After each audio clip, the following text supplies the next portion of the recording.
আমার কি আর সারা রাত ঘুম আসে? সারা রাত ধরে এই চেয়ারে বসে শুধুমাত্র রুমের লাইটটি বন্ধ করে রেখেছিলাম আর কফি খেয়ে খেয়ে কাটিয়েছি। আমি তো পাগল হয়ে যাব। আমার কথা শোনো, ওই লোকগুলো যে কোনো সময় এখানে আসতে পারে এবং আমাকে মেরে ফেলবে। আমি এটা কল্পনাও করতে পারিনি এবং আমাকে মেরে ফেলবে। আমি কখনো এর জন্য স্কুলে যাইনি। ওকে আল্লাহর হস্তে বলো, আমি এখন কি করব? বলো ওমর। চুপ থাকো, ঠান্ডা হয়ে বসো, রিল্যাক্স। আমি কি করব তা বলছি। আমাদের কফিনগুলোকে কে নিয়েছে তা খুঁজে বের করব, তারপর তাদেরকে খুন করব। ফজলে, হ্যাঁ, বুদ্ধিটা ভালো। এটা একটা দারুণ আইডিয়া। দাঁড়াও, ওখানে একজন লিটল কর্নেল আছে এবং তার নাম কর্নেল নয়ন। কর্নেল এই ডিলটার জন্য ভার্সিটির বাইরে জায়গা নির্ধারণ করেছিল আর তার অনেক লম্বা হাত আছে, বুঝেছো? এখানে শোনো, সমুদ্রে তার একটা পার্টি চলছে। সেখানে ভার্সিটির সবচেয়ে বড়জনেরা উপস্থিত থাকবে এবং আমিও দাওয়াত পেয়েছি, কিন্তু আমার সেখানে আর যাওয়া হবে না। এখন কোনোভাবেই যদি আমি সেখানে যাই তাহলে আমার মাথা উড়িয়ে দেবে। আমি বলছি চুপ করো, আমি নিজেই যাব। ও ও ও ও তুমি যদি এই জামাটা পার্টিতে পরে যাও তাহলে কি অবস্থা হবে বলো তো? মান ইজ্জত আর রাখলা না মিয়া? কি জামা পরেছো, পোলাপানের মতন? কেন এই যাবে খারাপ নাকি? শোনো, প্রথমে তুমি রেফেলসের দোকানে যাবে। ওখানে গিয়ে আমার কথা বলবে। ওরা তোমাকে সম্মান দিবে, ঠিক আছে? যাও।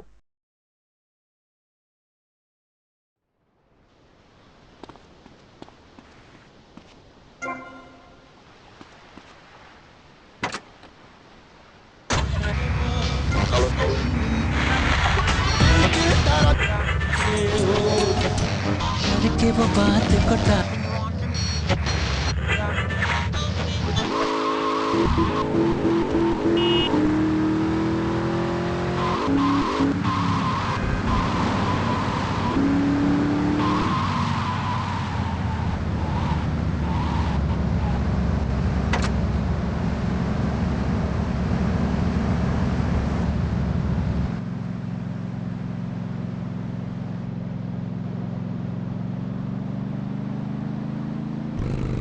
আরে হুন্ডাটা সুন্দর তো, চুরি করতে হইব।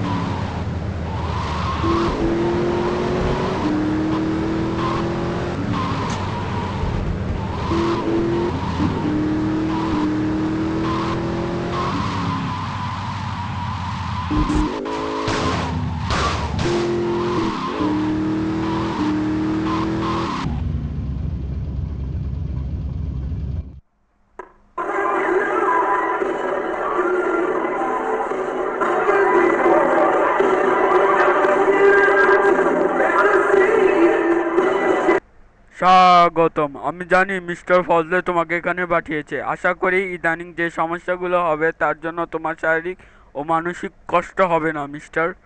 ফারুক, না না না, ওতে ওর কোনো সমস্যা, ও তো ম্যানেজ করে নিয়েছে। দারুণ দারুণ। তোমার কি ব্যাপার? আমি আমার হারানো অতীত ফিরে পেতে চাই। এটা তোমার জীবনের একটি দুর্ঘটনা, তার জন্য আমি দুঃখ প্রকাশ করছি।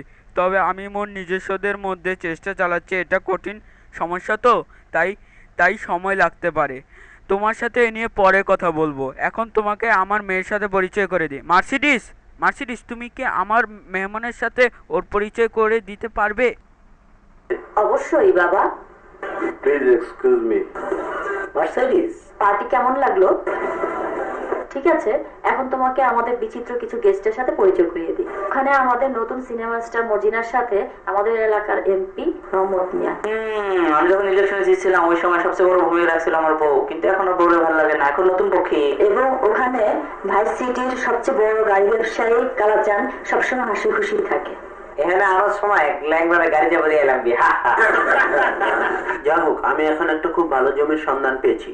এবং পুল সাইডে বসা আছে লাফিস ব্যান্ডের তারকা। সত্যি একবার গেছিলাম গান গাইবার লাই, গান দেখাইতুম যে এমন মুসিবত হচ্ছে, মসুদের তো মোল্লা গল সিবালে যে ডুয়ানি দিছে রে। বদমাইশ। এবং ওখানে যে কথা বলছে সে কে জানো? বাবা ডানহাত গঞ্জালেস। এবং ওই দুজনের মধ্যে একজন হচ্ছে পাস্তা রিচার্ড এবং আরেকজন বিখ্যাত চিত্র পরিচালক মদন আলী। আরে ওই নতুন নায়িকা বুঝি না, বুঝলাম পুরাতন সব নায়িকাদের হাওয়াই আরে বৃষ্টিতে ভিজে যে শখ লাগে বুঝছো? আরে জাগা নাকা জাগা নাকা জাগা এই কর্নেল জাগা নাকা জাগা নাকা জাগা এই কর্নেল ভাইয়া পার্টিটা যে খুব ধুমধাম হয়ে যাচ্ছে মুই রাতে কিছু আনিনি বুঝলে গেছি। আরে না, এসব কিছু লাগবে না। তুমি কেমন আছো বলো? মগো ব্যবসা তো খুব বিপদের মধ্যে আছে, বিরোধী দল খুব খেপে গেছে গা। এখন কাম হইলো বন্ধু কামে বন্ধুর আওগাই গিয়া এবং একটারে শত্রু কল্লা হয়ে দেওয়া। ওই লোকটা কি? রিকার্ডো ডিয়াজ, প্রচন্ড ধনী মানুষ। ও, আমি আমার বন্ধুকে নিয়ে একটু বাইরে যাচ্ছি, আরেক সঙ্গে কথা হবে রিকার্ডো।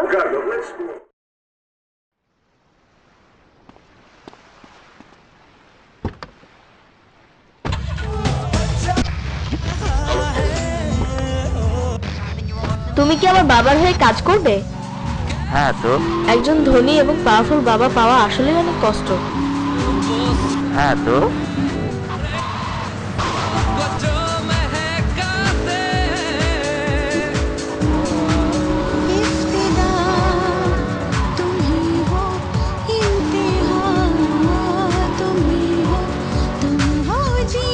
আবার দেখা হবে হ্যান্ডসাম। আমি জানি তোমার সাথে দেখা হবে।